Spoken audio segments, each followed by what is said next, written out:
నువ్వు పోయిన దానికి పోలీసు వాళ్ళందరూ ట్రాన్స్ఫర్లు అయినారండి. నేను పోయిన దానికి పోలీసు వాళ్ళు ట్రాన్స్ఫర్లు అయితే నేను చెప్పింది ఎవడో వైసీపీకి పనిచేసిన అంటే 240 మందిని చేసి వాళ్ళ ఇంట్లో పెండ్లాం బిడ్డల చేతను అనిదిట్టించేదాని కార్యక్రమం ఉపయోగపడే కార్యక్రమం అని అడుగుతా ఉన్నా. నేను చెప్పింది ఏంటి, మాలా చేతకపోతే నేను ఈ సమస్య ఎత్తనీడ, ఆ సమస్య అప్రస్తుతం. ఇప్పుడు నేను చెప్పింది ఏంటి, 9 నెలలు అయిందయా ఈ ఊర్లో. ఈ రోజు కూడా మనం అధికారంలో ఉంటే మనం వేసుకుంటే మనతో ఉంటాడు ఖచ్చితంగా.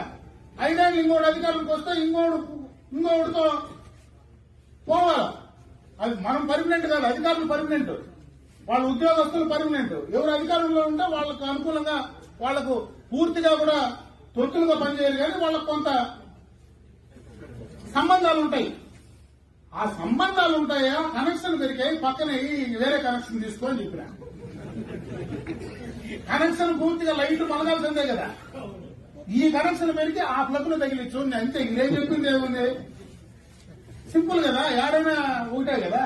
దాన్ని ఇచ్చిపెట్టి మంగళూరు ప్లగ్ లో పెరిగి ఆడైనా తమిళనాడు బార్డర్ లో ఉండే ప్లగ్ లో తగిలిస్తే వాళ్ళు ఊరికే ఉంటారా? దాని మళ్ళీ ఈయన మళ్ళీ తప్పని తగ్గిస్తే ఇప్పుడు తిట్టిండే వాళ్ళు కాక మళ్ళీ నన్ను తిట్టించాలి.